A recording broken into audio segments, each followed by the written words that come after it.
Maya had stopped believing in second chances. At 34, her life was a mosaic of small victories and quiet exhaustion. Her mornings began before sunrise, making breakfast, helping her son Eli out of bed, and walking him to the bus stop before catching her own bus to the cafe. By the time she tied her apron and pinned her curls beneath a scarf, her smile was already practiced, the kind you wear to make tips and hide the rest. The cafe sat on a corner of the old district. Polished wood floors, mismatched chairs, the hum of soft jazz. A place where regulars noticed everything, including Maya. After 3 years behind that counter, she knew not all kindness was genuine. Once, a customer leaned close and whispered something she would never forget. "You're doing so well, dear. Considering." Considering what? The woman only smiled.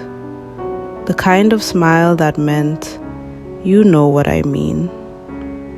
And Maya did know, and it burned. Still, she endured. For Eli, for the rent, for the quiet moments at night when the world finally let her breathe. Then, one rainy Tuesday, he walked in. Daniel. He was tall, gentle, a little awkward, the kind of man who didn't seem to belong to the rush of the city. Black coffee, please. He sat by the window with a book, and when he smiled at Maya, truly smiled, something in her chest loosened. He became a regular. Same seat, same nod. Their small talk grew into stories, stories into laughter. One afternoon, he said something that stopped her hands mid-movement. You always look like you're holding up the whole world. Maybe just my half of it. Eli liked him too. The boy would slide dinosaur drawings onto Daniel's table. This one looks like a vegetarian. Eli would giggle every time. But happiness never came without a cost. The whispers started. Co-workers exchanged glances. Even Mrs. Turner had something to say. "Careful who you bring around your boy, dear. People talk." Maya bit her tongue so hard she tasted metal. Daniel's friends weren't always better. At a dinner, one of them made a joke that froze the room. "Didn't know you had a thing for the exotic, Dan." Maya stepped outside, trembling. Daniel followed. This is why people like me stay alone.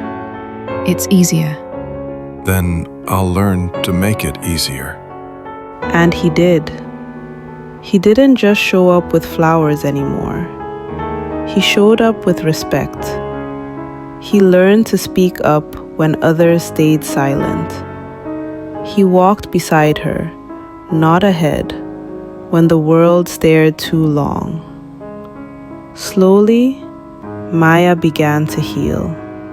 When he picked Eli up from school for the first time, the teacher's eyes widened, confusion flickering before a forced smile. But Daniel didn't flinch. He held Eli's tiny hand like something sacred. For the first time in years, Maya felt peace. The world didn't become kinder, but Maya didn't walk through it alone anymore. 2 years later, they married in the small park they used to rest in after her shifts. Autumn leaves set the air ablaze. Gold, rust, crimson. Eli stood proudly between them. Some people who once doubted her came to watch. Some apologized. But Maya didn't need their approval anymore. She looked at Daniel, at Eli, at the sun spilling through the trees. The light on her skin glowed warm, a color without regret or resistance, only belonging, the color of morning.